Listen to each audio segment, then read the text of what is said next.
Hello दोस्तों, मैं हरीश मिश्रा स्वागत करता हूं आपका अपने YouTube channel fine art education point में।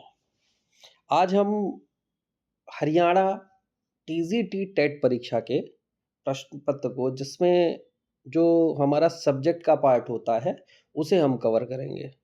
तो हरियाणा टीजीटी टेट परीक्षा में जो प्रश्न पूछे गए थे 2020 में, उन्हें हम देखते हैं कि कौन-कौन से प्रश्न पूछे गए थे और उन्हें सॉल्व करते हैं। तो सबसे पहले मैं प्रश्न दिखाऊँगा, आपको आंसर देना है, उसके बाद उसका आंसर मैं बताऊँगा कि कौन-सा आंसर सही होगा। तो सबसे पहले ये जो पार्ट हमारा शुरू होता है वो 91 क्वेश्चन से शुरू होता है। पहला क्वेश्चन हमारे सामने है, ठीक अनुपात नाप तथा बनावट को कहते हैं। सबसे पहले आपको उत्तर सोचना है, उसके बाद मैं बताता हूँ। तो दोस्तों ठीक अनुपात नाप एवं बनावट जो है उसे कहते हैं प्रमाण। क्योंकि अनुपात का ज्ञान जब हमें होता है तभी हम किसी चीज़ को अच्छी तरीके से बना पाते हैं। कौन सी चीज़ कितनी लंबी बनानी है, कितनी चौड़ी बनानी है, लंबाई के हिसाब से उसकी चौड़ाई कितनी होती है, तो ये ज्ञान हमें प्रमाण के अंतर्गत देखने को मिलता है। नेक्स्ट क्वेश्चन जब हम देखेंगे तो नेक्स्ट क्वेश्चन है, किन्हीं दो प्रधान रंगतों को मिलाने से जो रंग प्राप्त होता है वह क्या कहलाता है। प्रधान रंगत कहकर यहाँ पर हमें कंफ्यूज कर रहा है। तो अगर प्रधान रंगतों से हम कंफ्यूज हो रहे हैं तो हम इसको थोड़ा-सा इंग्लिश में देखते हैं। जैसा कि मैं पहले भी कहता हूँ कि जब भी आपको हिंदी के क्वेश्चन में आपको डाउट लगे, तो आपको अक्सर क्या होता है वो वर्ड में फँसा देता है। ऐसे कुछ शब्द डाल देगा कि आप कंफ्यूज होगे। तो अगर आप कंफ्यूज हो रहे हो तो आप एक बार इंग्लिश वाला ज़रूर पढ़ो। इंग्लिश में आप देखोगे तो लिखा है colour obtain by mix two primary colour. तो प्राइमरी कलर दे दिया तो सीधे क्लियर हो गया कि प्राथमिक रंगों की बात कर रहा है। तो दो प्राथमिक रंगों को मिला करके द्वितीयक रंग बनता है। किन्हीं भी दो प्राथमिक रंग को हम मिलाएं तो द्वितीयक रंग बन जाता है। तो इसका राइट आंसर होगा द्वितीय रंग। नेक्स्ट क्वेश्चन देखते हैं। यह महाभारत का फारसी रूपांतरण है। यानी कौन सी किताब है जो महाभारत को फारसी भाषा में लिखी गई है। तो इसका आंसर आप लोग दें। इसका जो राइट आंसर होगा वो होगा रज्मनामा। रज्मनामा अकबर के शासनकाल में, मुगल काल में लिखी गई थी, जो कि महाभारत को फारसी भाषा में इसको लिखा गया था। नेक्स्ट क्वेश्चन हम देखेंगे, किस शैली के 3 प्रमुख केंद्र हैं बंगाल, बिहार और नेपाल। तो इस प्रश्न की जब हम बात करते हैं तो मैंने पाल शैली में आपको पढ़ाया था कि राजा गोपाल आते हैं जो पाल वंश की स्थापना करते हैं और वो अपने साम्राज्य को बंगाल से शुरू होता है, बिहार और नेपाल में उसे विस्तृत करते हैं। फिर पाल शैली के मुख्य 3 केंद्र होते हैं, बंगाल, बिहार और नेपाल। इसलिए इसका राइट आंसर होगा पाल शैली, क्योंकि पाल शैली के ही बंगाल, बिहार और नेपाल 3 केंद्र थे।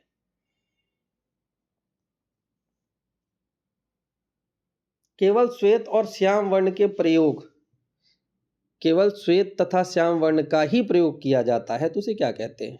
यानी ऐसा चित्र जिसमें किसी भी रंग का प्रयोग ना किया जाए, केवल ब्लैक एंड व्हाइट चित्र बनाया जाए तो उसे हम क्या कहते हैं। कल की क्लास में मैंने आपको बताया था कि रंगों के बारे में मैंने पढ़ाया है, पूरा वीडियो आपको अच्छे से समझ में आ गया होगा। तो उसमें मैंने आपको बताया था कि काले और सफ़ेद रंग को वर्ण की श्रेणी में नहीं रखा जाता, यानी रंगों की श्रेणी में नहीं रखा जाता। तो उसे हम क्या कहते हैं, उसे हम कहते हैं वर्ण शून्यता, या उसी को कहते हैं तटस्थ रंग।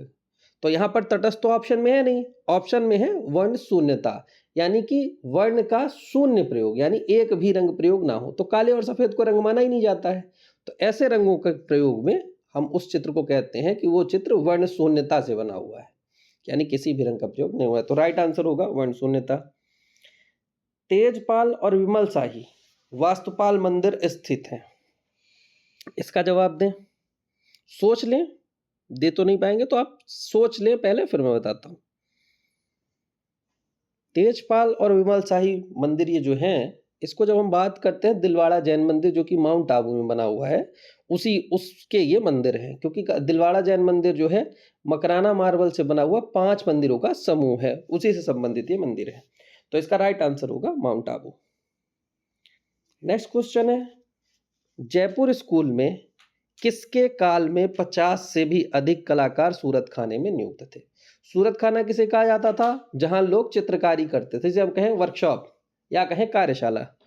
तो जयपुर शैली में 50 से भी अधिक कलाकार जो थे वो कहाँ नियुक्त थे? आप बताएं, पहले सोच लें। चलिए, इसका राइट आंसर होगा सवाई प्रताप सिंह। सवाई प्रताप सिंह के समय में जयपुर कला शैली में हम देखते हैं कि 50 से भी अधिक कलाकार जो थे वो सूरत खाने में नियुक्त थे और बहुत अच्छा काम उस समय पर किया गया था। दीवार के प्लास्टर को सूख जाने के उपरांत चित्रण करने को कहते हैं। इसका आंसर देखें और सोचें।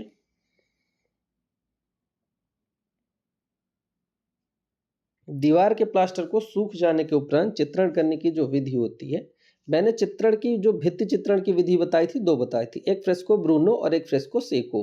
तो मैंने बताया था स से सेको, स से सूखी, क्योंकि सूखी और गीली को ब्रूनो कहते थे कि सेको कहते थे, वहीं पर कंफ्यूजन होता है। तो हमें ध्यान रखना है स से सेको, स से सूखी।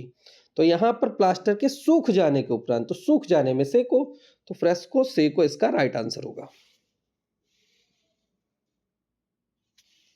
चित्रभूमि को कितने ही रूपों में विभक्त किया जा सकता है, यह संभव है?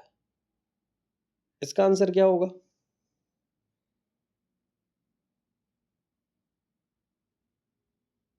चित्रभूमि को कितने ही रूपों में विभक्त किया जा सकता है, यह संभव होता है स्वर्णिम विभाजन के सिद्धांत पर। स्वर्णिम विभाजन का सिद्धांत होता है जो कि हमें ग्रीक वासियों ने दिया था, या ऑप्शन में आए यूक्लिड, तो यूक्लिड ने दिया था। ग्रीक को ही यूनान कहते हैं, तो चाहे यूनान वासियों ने, चाहे ग्रीक वासियों ने, चाहे यूक्लिड ने दे दे, तो उन्होंने दिया था। तो उस सिद्धांत के आधार पर हम किसी भी तल को कितने भी भागों में विभक्त कर सकते हैं, लेकिन जो रेशियो होगा, जो अनुपात होगा, वो वही होगा। जैसे हम देखेंगे कि जो हमारा कैनवास आते हैं वो एक निश्चित साइज होती है, 2 3 3 4 इस तरीके से ही क्यों आते हैं? क्योंकि वो उसी सिद्धांत पर आधारित होते हैं। तो इसका राइट आंसर होगा स्वर्णिम विभाजन का सिद्धांत। नेक्स्ट क्वेश्चन हम देखते हैं। रूप जो शक्ति, स्थायित्व तथा एकता को दर्शाता है।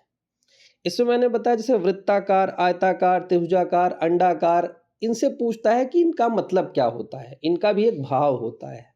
तो यहां पर पूछा जा रहा है जो शक्ति, स्थायित्व और एकता को दर्शाता है उसको क्या कहते हैं? इसका आंसर बताएं।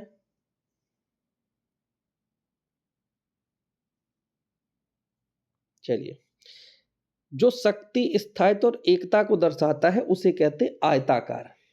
आयताकार चीजें जो चारों तरफ मतलब आमने सामने की भुजाएं जिनकी बराबर होती हैं, वो हमें शक्ति, स्थायित्व और एकता को दर्शाता है। नेक्स्ट क्वेश्चन है, चंबा रुमाल, जैसा कि हम पहाड़ी शैली में पढ़ते हैं कि चंबा रुमाली कार्यों के लिए प्रसिद्ध है। अब यहां पर प्रश्न पूछा गया है कि चंबा रुमाल संबंधित है चित्रकला से, परंपरा से, क्राफ्ट से या सुंदरता से? आप सोचे इसका राइट आंसर क्या होगा?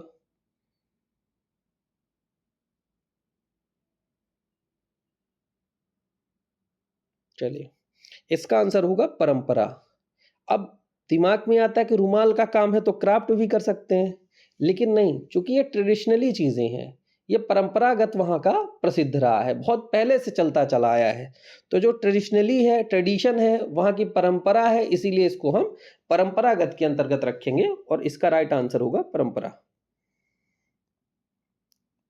जो रंग शीतलता, राजस्व, सत्यता, आनंद, निराशा और दूरी को दर्शाता है उसे क्या कहते हैं? किस रंग को कहते हैं? अब आप इसमें आंसर सोचो पहले।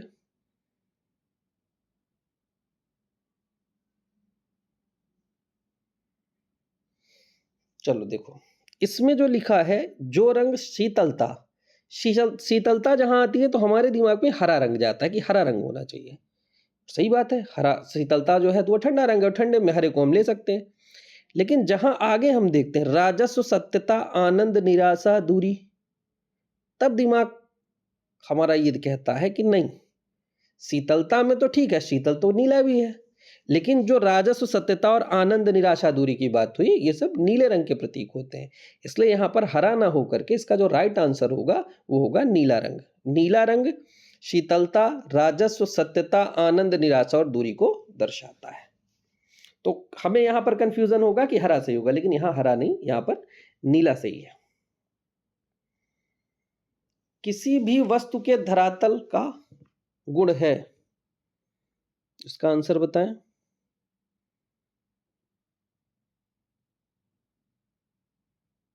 चलिए, किसी भी वस्तु के धरातल का जो गुण होता है वो पोत होता है। पोत के बारे में बताया जाता है कि पोत क्या है, धरातल का गुण है। और प्राप्त पोत, सृजित पोत और अनुकृत पोत, ये पोत के ही 3 प्रकार हैं। प्राप्त पोत वे पोत होते हैं जो हमें प्रकृति से प्राप्त होते हैं, जिसे हमें बनाना नहीं पड़ता है। जैसे पत्थर हो गया, जैसे चट्टान हो गई, जैसे पत्तियां हो गई, ये सब प्राप्त पोत हैं। फिर सृजित पोत, सृजित पोत वे पोत है जिन्हें हम खुद निर्माण करते हैं, जैसे कागज हो गया, जैसे कैनवास हो गया, जैसे कपड़ा हो गया, ये हमें प्राप्त नहीं थे लेकिन हमने इन्हें सृजित किया है। अनुकृति पोत, अनुकृति पोत वे होता है जो हम प्रकृति की देख करके नकल करते हैं।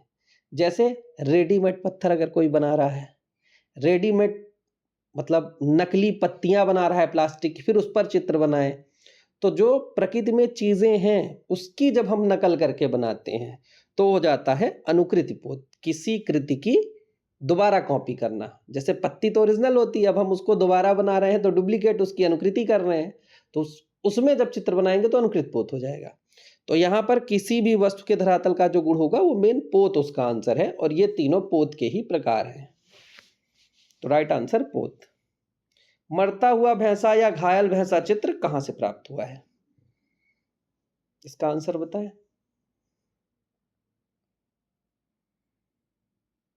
चलिए, मैंने बताया था कि मैंने पहले भी बताया था कि सिंघनपुर और होशंगाबाद, इन 2 गुफाओं में कंफ्यूजन होता है। तो सिंघनपुर के लिए मैंने बताया था कि आपको ये ध्यान रखना है, सिंह है तो डर वाली चीजें सिंघनपुर में होंगी। हो संग, भाई संग रहेगा कोई तो डर नहीं लगेगा, तो होशंगाबाद में डरावनी चीजें नहीं होंगी और सिंघनपुर में डरावनी चीजें होंगी। तो मरता हुआ भैंसा या घायल भैंसा, पूरा जो ये चित्र था उसका नाम था घायल भैंसा, तीरों से भिदा हुआ, जिसको चारों ओर से भाला लिए हुए आखेटकों का दल घेरे हुए है। तो ये खतरनाक चित्र था, डरावना चित्र था। तो ये चित्र सिंघनपुर में हमें देखने को मिलेगा। राइट आंसर सिंघनपुर गुफा से। नेक्स्ट हम क्वेश्चन देखते हैं। कांच, पत्थर इत्यादि के रंगीन टुकड़ों को चिपकाकर बनाया चित्र कहलाता है। कांच या बहुमूल पत्थर, इन सब को या रंगीन टुकड़ों को चिपका करके जो चित्र बनाते हैं उसे क्या कहते हैं, इसका आंसर बताएं।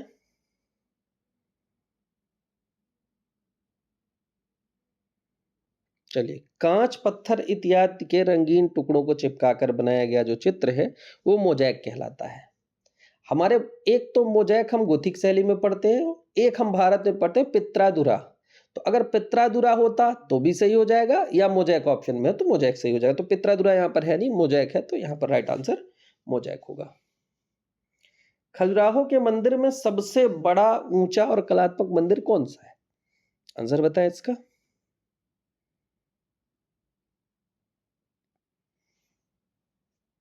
चलिए, खजुराहो के मंदिरों में सबसे बड़ा, ऊंचा और कलात्मक मंदिर जो है वो कंदरिया महादेव का मंदिर है।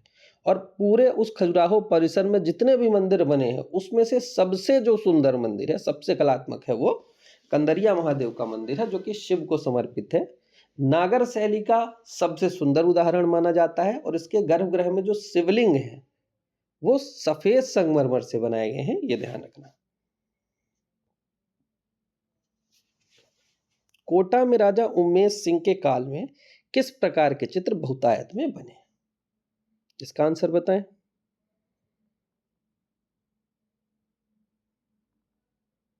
कोटा में राजा उमेश सिंह के काल में किस प्रकार के चित्र बहुतायत में बने, तो कोटा शैली जब हम पढ़ते हैं तो कोटा शैली प्रसिद्ध ही थी आखेट के दृश्यों के लिए।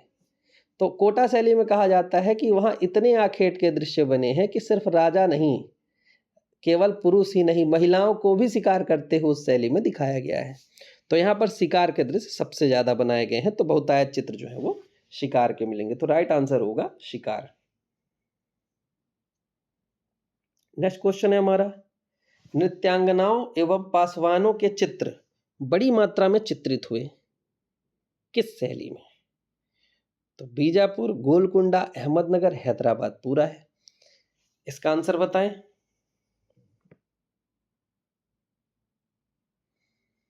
नृत्यांगनाओं एवं पासवानों के जो चित्र हैं वो बड़ी मात्रा में जब हम देखते हैं तो दक्कनी शैली की गोलकुंडा शैली में, कहाँ?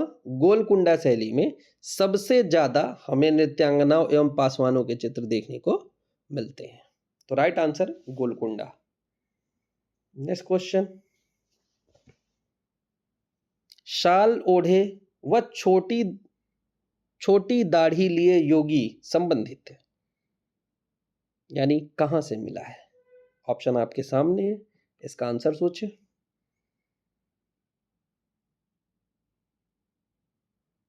चलिए, साल ओढ़े और छोटी दाढ़ी दुशाला वाले योगी की मूर्ति भी कहते हैं उसे।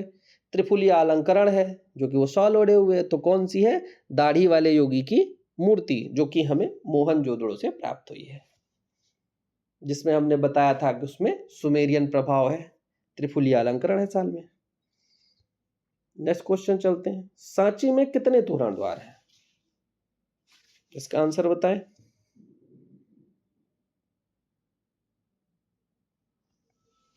चलिए, सांची में कुल 4 तोरण द्वार हैं, तो राइट आंसर हो जाएगा 4।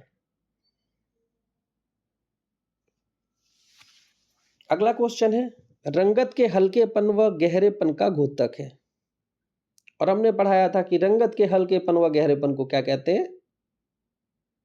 क्या होगा इसका आंसर? चलिए, बहुत अच्छे, आंसर होगा तान। रंगत के हल्केपन व गहरेपन को तान कहते हैं। नेक्स्ट क्वेश्चन हम देखते हैं, स्थिर बिंदु को दृष्टि से मिलाने वाली रेखा को कहते हैं। स्थिर बिंदु को दृष्टि से मिलाने वाली रेखा को क्या कहते हैं? आंसर बताएं इसका।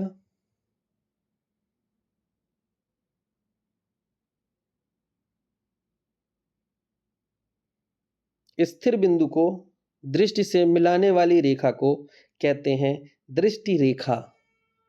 अब यहां पर देखो, कंफ्यूज करने के लिए इसने दृष्टि बिंदु भी रखा है। अब चूंकि जो रेखा बनती है हमारे नजर से और जिस चीज को हम देख रहे हैं वहां तक की, तो वो रेखा जो होती है उसे दृष्टि रेखा कहते हैं। दृष्टि बिंदु वो बिंदु होता है जहां पर वो वस्तु रखी होती है, तो राइट आंसर हो जाएगा दृष्टि रेखा। नेक्स्ट क्वेश्चन, काष्ठ के साथ ही पत्थर और ईंटों का अधिकाधिक प्रयोग किस काल में हुआ? इसका आंसर बताएं।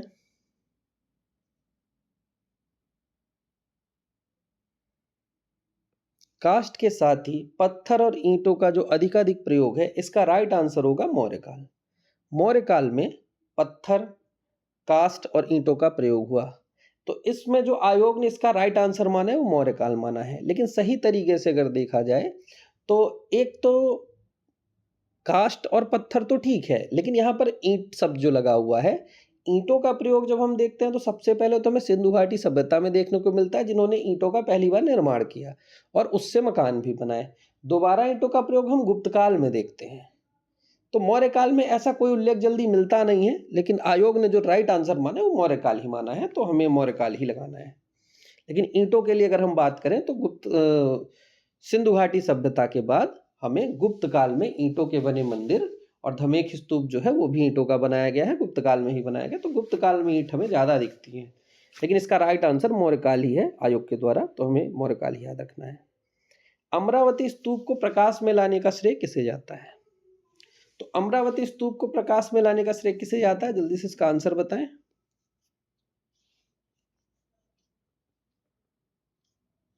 तो अमरावती स्तूप को प्रकाश में लाने का जो श्रेय है वो जाता है कर्लन मैकेंजी को। स्तूप की जब हम बात करते हैं तो इन दो स्तूपों को हमने साथ में कवर कराया था, अमरावती और नागार्जुन कोंडा को। तो अमरावती के कर्नल मैकेंजी है, नागार्जुन कोंडा के लॉन्ग हर्ड्स हैं। तो यहां पर अमरावती का पूछा है तो राइट आंसर हो जाएगा कर्नल मैकेंजी। नेक्स्ट क्वेश्चन पर चलते हैं, चांवरधारिणी यक्षी किससे संबंधित है? अभी मूर्ति कला की सीरीज हमने कवर कराई है, उसमें आप देखोगे तो आपको मूर्ति मैंने अच्छे से ही कवर कराई थी, तो इसका आंसर क्या होगा? जल्दी से जवाब दे।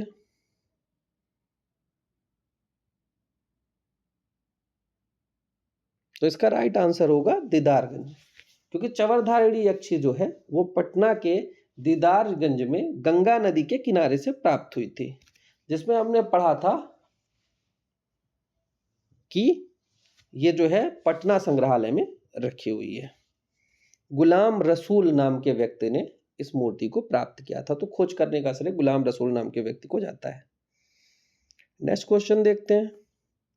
स्कूल जिसे बुद्ध और बोधिसत्व प्रतिमाओं में विशेषता हासिल थी, इसका आंसर बताएं। इसको भी मैंने अभी हाल ही में मूर्ति कला की जो सीरीज कवर कराई थी उसमें मैंने ये चीज बताई थी।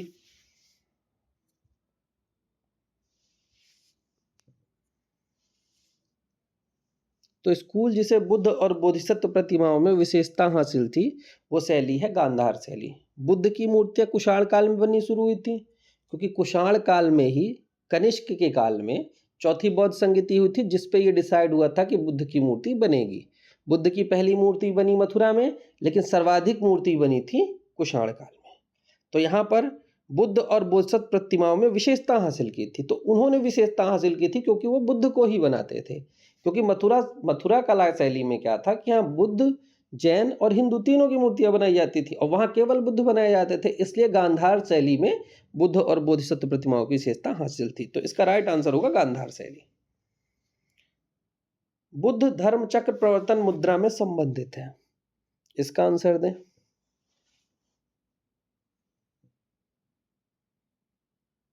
बुद्ध के जो प्रथम उपदेश की घटना है उसे कहा जाता है धर्म चक्र प्रवर्तन। बुद्ध ने पहला उपदेश दिया था सारनाथ में, और तभी से ये कहा गया कि आज से धर्म का चक्र शुरू हो गया, क्योंकि बुद्ध ने पहला ज्ञान दिया, फिर अब यह था कि अब ज्ञान चलता ही रहेगा। तो उसी घटना को कहा गया धर्म चक्र प्रवर्तन।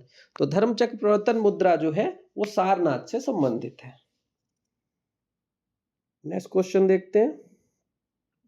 गुफा मंदिर बौद्ध, जैन और हिंदू धर्मों को समर्पित है, यानी वो गुफा जहां बौद्ध, हिंदू और जैन तीनों धर्मों से संबंधित चीजें हमें देखने को मिलती है, वो कौन सी है? आंसर बताएं इसका।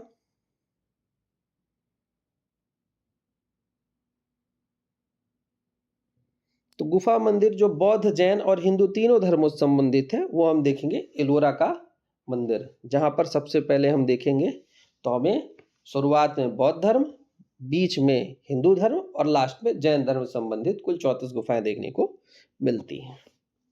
नेक्स्ट क्वेश्चन देखते हैं। उदयपुर, देवगढ़ और नाथद्वार शैली। राजस्थानी मैंने बहुत सरल भाषा में आपको समझाई थी। मेवाड़ के लिए मैंने क्या बताया था? देवना की चाची मेवाड़ गई, तो देवना, देवगढ़, उदयपुर, नाथद्वार। देवना की चाची मेवाड़ गई, मेवाड़ में थी, तो ये तीनों शैलियां किसकी है? मेवाड़ शैली की। तो इसका राइट आंसर हो जाएगा मेवाड़ शैली। नेक्स्ट क्वेश्चन देखते हैं। स्तूप के अवशेषों को स्थानांतरित कर दीर्घा में पुनः निर्मित किया गया। इसका पूछने का मतलब यह है कि ऐसा कौन सा स्तूप है जो वहां से हटा करके कहीं और फिर उसे निर्मित किया गया है। इसका आंसर दें।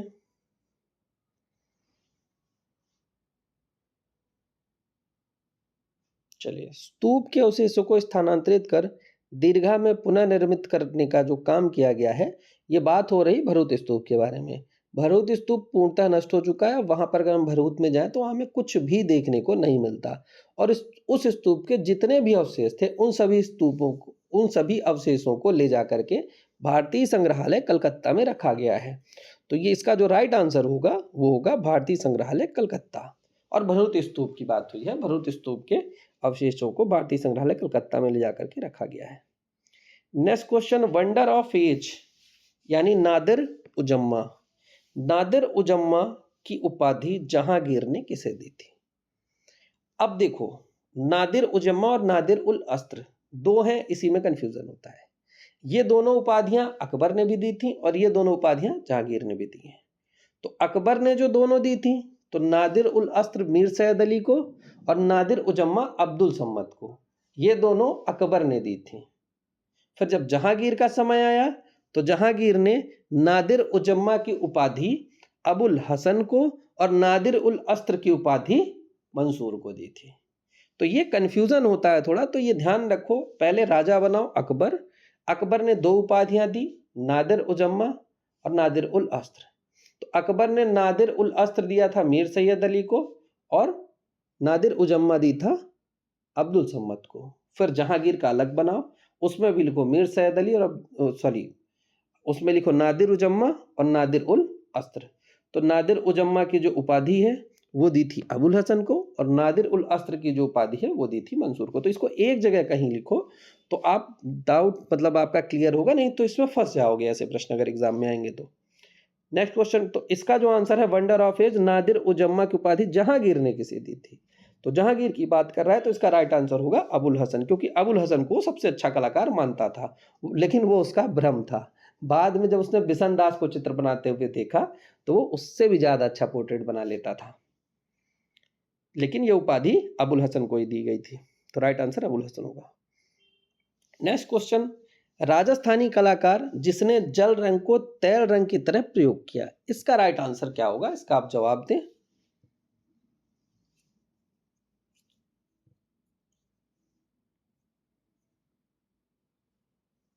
राजस्थानी कलाकार जिसने रंग को तैल रंग की तरह, जल रंग को तैल रंग की तरह जो प्रयोग किया है वो है भूर सिंह शेखावत। इसका राइट आंसर होगा भूर सिंह शेखावत। नेक्स्ट क्वेश्चन देखते हैं।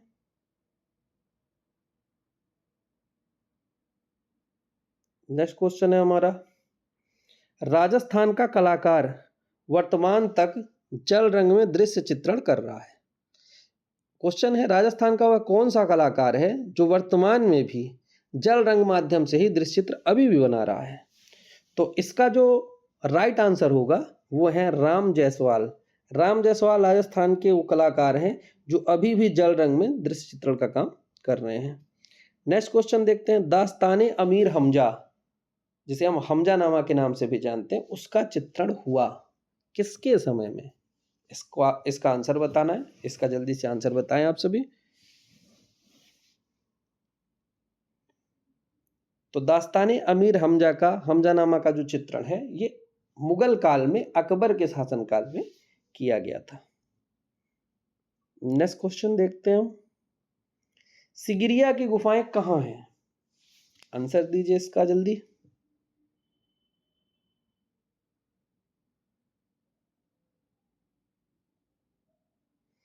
सिगिरिया की गुफाएं कहां हैं?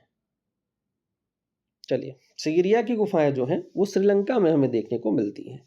अब ये प्रश्न ऐसे भी बनता है, 4 ऑप्शन दे देता है और उसमें पूछता है कि वो कौन सी गुफा है जो भारत में नहीं है। तो फिर हमें ध्यान रखना है, जब हम भित्ति चित्रण पढ़ते हैं तो सिगिरिया गुफा ऐसी गुफा है जो भारत में ना होकर के श्रीलंका में है। बाकी सारी गुफाएं जिनमें भित्ति चित्रण हम पढ़ते हैं तो वो सब भारत में ही हमें देखने को मिलते हैं। वास्तुकला, चित्रकला और मूर्तिकला का उत्तम संगम हमें कहाँ देखने को मिलता है? जहां वास्तुकला, चित्रकला और मूर्तिकला तीनों बहुत अच्छे हैं। इसका आंसर बताएं।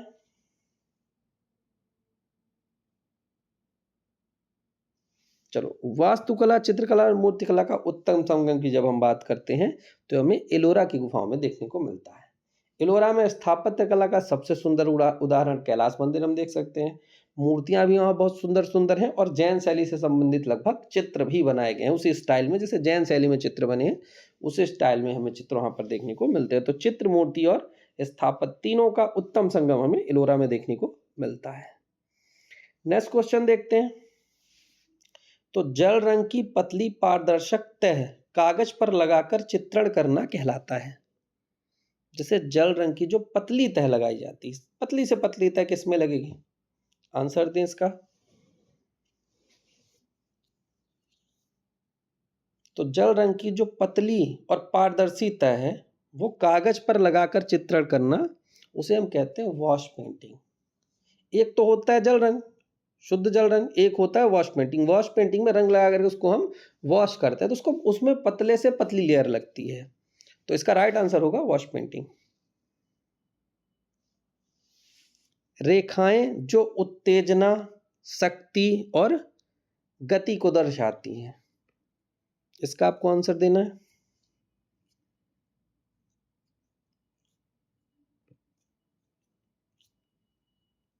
चलो, उत्तेजना, शक्ति और गति की जब बात आती है तो जो चक्राकार रेखाएं होती हैं वो गति, उत्तेजना और शक्ति तीनों की परिचायक होती हैं। तो राइट आंसर होगा चक्राकार रेखाएं।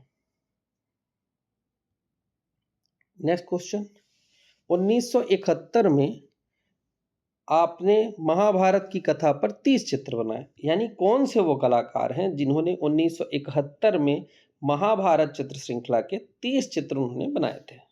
इसका आंसर क्या होगा? जल्दी बताएं।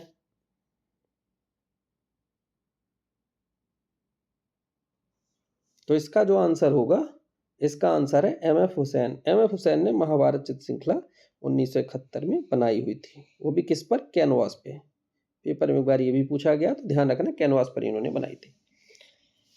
आपने परियों की कहानी, काले सफेद रेखा चित्र, अमूर्त एवं घनवादी चित्र बनाए कलाकार कौन था? यानी वो कौन सा कलाकार था जिसे अमूर्त एवं घनवादी चित्र भी बनाए, काले सफेद रंग से रेखा चित्र बनाए और परियों की कहानी को भी चित्रित किया? इनका आंसर बताएं आप। तो इसका जो राइट आंसर होगा वो है गगनेन्द्र नाथ टैगोर, क्योंकि भारत के प्रथम घनवादी चित्रकार भी इन्हें कहा जाता है, परियों की कहानी भी इन्होंने ही बनाई है और काले और सफेद रंग से रेखा चित्र भी इन्होंने ही बनाए हैं। नेक्स्ट क्वेश्चन हम देखते हैं। रंग जो मिट्टी से प्राप्त किए जाते हैं कहलाते हैं। रंग जो मिट्टी से प्राप्त होते हैं उन्हें कौन से रंग कहते हैं? इसका आंसर दें जल्दी।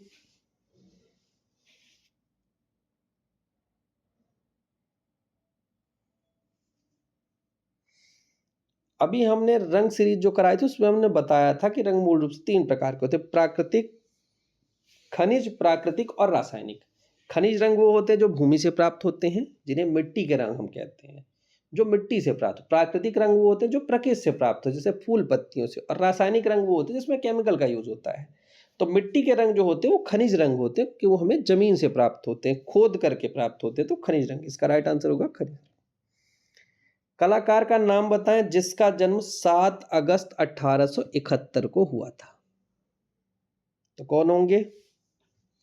इसका आंसर बताएं।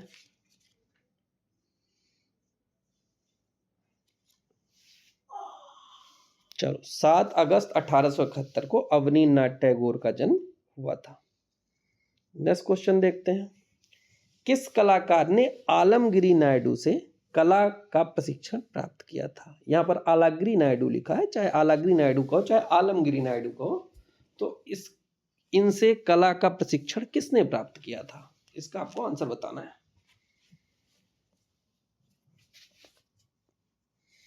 चलो, आलमगिरी नायडू से हम देखेंगे तो यहां पर राजा रवि वर्मा, इन्होंने कला की शिक्षा प्राप्त की थी। नेक्स्ट क्वेश्चन है, वीणावादिनी चित्र के कलाकार कौन है? वीणावादिनी चित्र की जब बात आती है तो पहले आप इसका आंसर सोच लो, फिर मैं बताता हूं।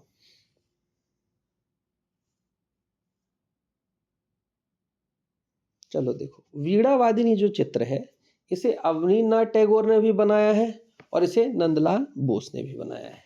तो जब ऐसी स्थिति फंसे कि दो दो कलाकारों ने उसे बनाया है, तो उसमें हम कोशिश ये करेंगे कि जो सबसे बड़ा कलाकार है, बड़े कलाकार को हम पहले रखेंगे।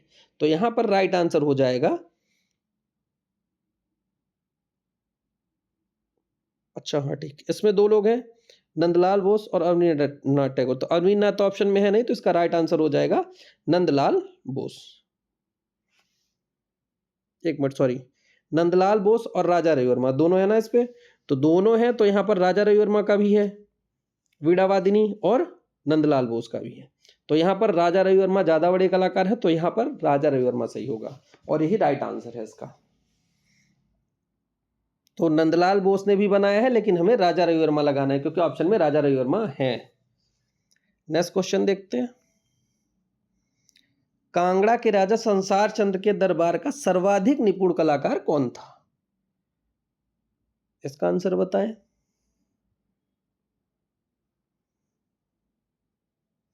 चलो, संसार चंद के बारे में जो हम पढ़ते हैं तो एक बार और पेपर में पूछा गया था, खुशाला, पदनु, दोखू, फत्तू, परखू, ये सब किस शैली के चित्रकार है? तो कांगड़ा शैली के चित्रकार थे, जिनमें जो प्रमुख चित्रकार था वो परखू था। तो यहाँ यहाँ पर जो हम राइट आंसर देखेंगे तो इनमें से सबसे ज्यादा निपुण जो था वो परखू था। तो राइट आंसर इसका होगा परखू। वे बसोहली चित्रकला के प्रथम व प्रमुख आश्रयदाता में से थे। कौन थे? चारों ऑप्शन देख के इसका राइट आंसर बताएं पहले।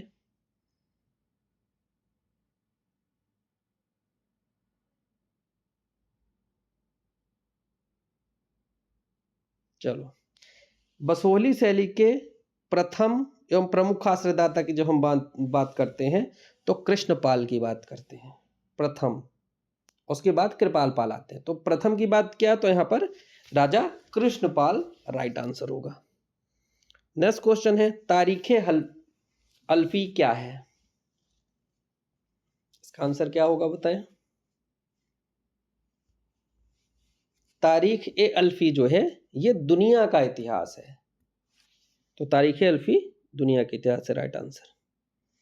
किस कलाकार का नाम, उस कलाकार का नाम बताइए जिसने पिकासो, ब्रॉक, मातिस और गोगा के चित्रों से प्रेरणा ग्रहण की।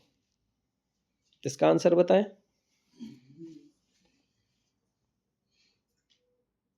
तो चूंकि गोगा की बात आ गई है तो पॉल गोगिन से हम पढ़ते हैं कि अमृता शेरगिल प्रभावित थी, तो बस वहीं से आप उठा लीजिए, तो इसका राइट आंसर होगा अमृता शेरगिल। नेक्स्ट क्वेश्चन देखते हैं, गंगा अवतरण उभारदार मूर्ति शिल्प कहाँ स्थित है? ये भी मूर्तिकला की सीरीज में मैंने कवर कराया था, इसका राइट आंसर बताएं।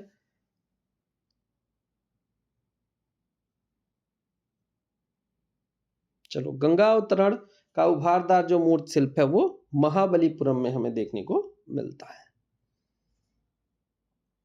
नेक्स्ट क्वेश्चन हम देखते हैं, लाडली दास, नानक राम, रामनाथ जोशी और सवाई राम कहाँ के कलाकार थे? इसका आंसर बताएं।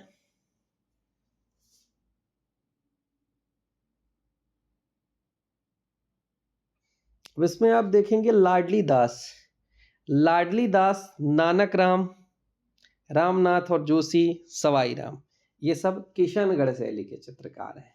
मुख्य रूप से आप लाडली दास को, चूंकि किशन निहाल चंद का नाम नहीं है इसलिए हमें लग रहा है, लेकिन लाडली दास का तो है। जब हम पढ़ते हैं तो लाडली दास तो प्रमुख कलाकार थे, तो उनका तो नाम पढ़ते ही हैं हम उसमें। नेक्स्ट क्वेश्चन देखते हैं, और एक प्रश्न इसमें और दिक्कत हुई होगी, साहबदीन और साहिब राम और एक सवाई राम। तो साहबदीन मेवाड़ शैली, साहिब राम जयपुर शैली और सवाई राम ये किशनगढ़ शैली, ये तीनों नाम कंफ्यूज करते, ध्यान रखना। ये इसका राइट आंसर जो होगा वो किशनगढ़ शैली है।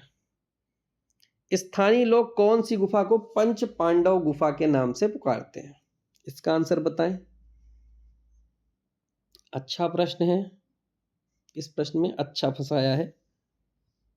देखो, जब पंच पांडव की बात करते हैं तो हम पंचमढ़ी गुफा पढ़ते हैं कि पंचमढ़ी जो गुफा है उसे कभी पांडवों का निवास स्थान बताया गया था। अब इस पे जब हम बात करते हैं तो इस पर पंचमढ़ी तो ऑप्शन में है नहीं, फिर जब ध्यान से हम देखेंगे तो इसमें बाघ गुफा है। बाघ गुफा में कुल 9 गुफाएं थी। 5 गुफाओं का नामकरण जब हम पढ़ते हैं तो ग्रह गुफा, पांडवों की गुफा, तो बाघ की जो दूसरी गुफा है उसे पांडवों की गुफा के नाम से भी जाना जाता है, इसलिए यहाँ पर जो राइट आंसर होगा वो बाघ गुफा होगा। बाघ गुफा को, बाघ की दूसरे नंबर की गुफा को पंच पांडव गुफा के नाम से भी जानते हैं, तो राइट आंसर बाघ गुफा। अजंता की किस गुफा में सबसे अधिक चित्र मिलते हैं? इसका आंसर बताएं।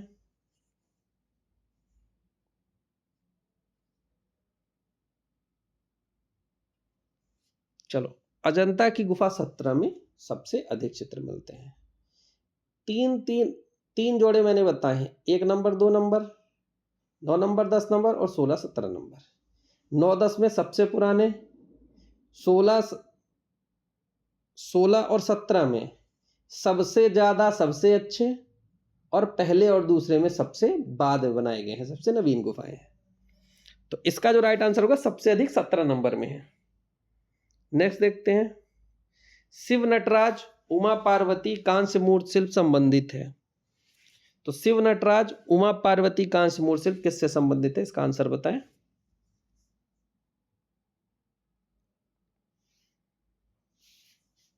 चलो, इसका राइट आंसर होगा चोलकालीन मूर्ति कला की। जब कांस्य मूर्तियां मैंने कवर कराई थी, धातु मूर्ति शिल्प कवर कराई थी, तो उसमें मैंने इसे कराया था कि जो नटराज शिव की मूर्ति है, उमा पार्वती की मूर्ति है, दोनों को एक साथ समझाया था, दोनों 12वीं शताब्दी में चोल काल में बनाई गई थी कांस्य माध्यम में। तो राइट आंसर चोल काल। संयोजन का सिद्धांत नहीं है, आपको बताना है कौन सा है जो संयोजन का सिद्धांत नहीं है।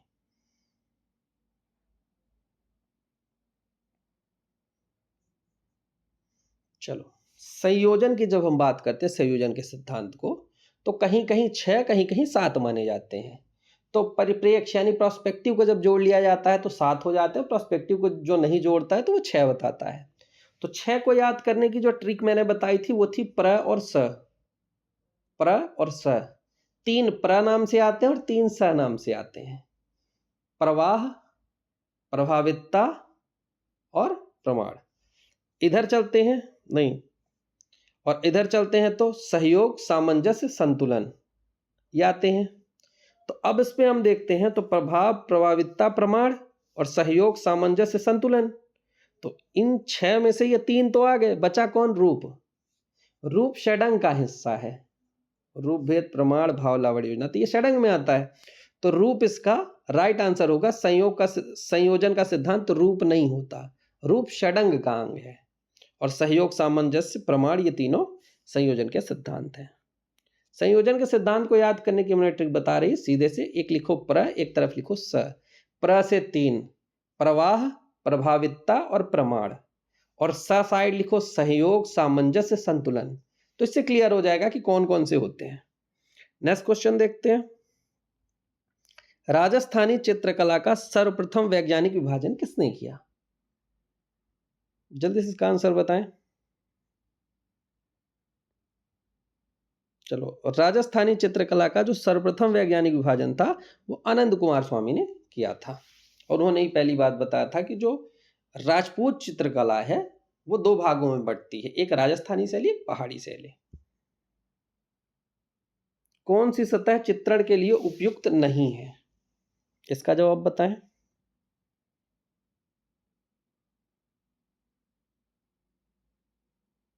चलिए, कैनवास में भी चित्र बनता है, कागज में भी चित्र बनता है, कपड़े में भी चित्र बनता है। टिश्यू पेपर चित्र बनाने के लिए उपयुक्त नहीं है, तो इसका राइट आंसर हो जाएगा टिश्यू पेपर।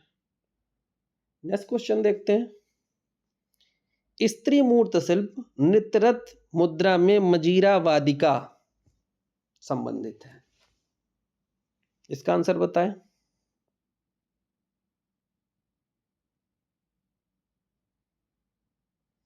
चलो, एनसीईआरटी की बुक जब हम पढ़ते हैं तो उसमें हम देखते हैं कि एक चैम्बल प्लेयर नाम की एक मूर्ति है जिसमें मजीरा बजाती हुई एक स्त्री दिखाई गई है। वो कोणार्क के सूर्य मंदिर से संबंधित है। तो एक मजीरा वादक, एक ढोलकिया ढोलक वादक, वो दोनों हमें वहीं पर देखने को मिलती हैं। तो नृत्यरत मुद्रा में मजीरा वादिका, जिसे चैम्बल प्लेयर भी कहा जाता है, ये कोणार्क मंदिर में है। लोक जीवन व लोक कला से प्रेरित थे, कौन से कलाकार थे? इसका आंसर बताएं। तो लोक जीवन व लोक कला से प्रेरित यामिनी राय थे, क्योंकि यामिनी राय लोक कला से प्रभावित थे। ये तो हर पेपर में आ रहा है और बहुत ही छोटा सा प्रश्न, 1 नंबर सबको देके जाता है। एक ये और एक नर्तकी की मूर्ति किस माध्यम में बनी है? कांसे की। ये 2 प्रश्न तो रहते ही रहते हैं लगभग। चलो, नेक्स्ट क्वेश्चन देखते हैं। कलाकार पशु, पक्षी, पशु और वनस्पतियों का चित्रण करने में सिंहस्थ था, कौन था?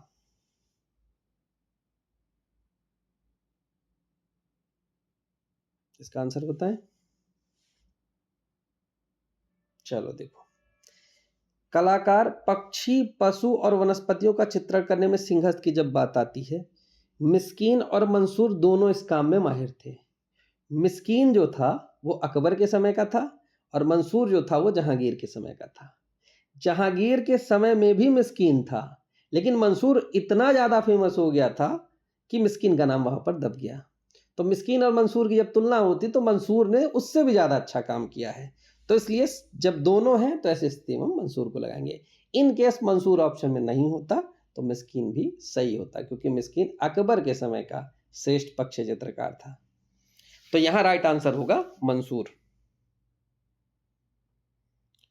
1947 में प्रोग्रेसिव आर्टिस्ट समूह की स्थापना किसने की थी? इसका आंसर बताएं।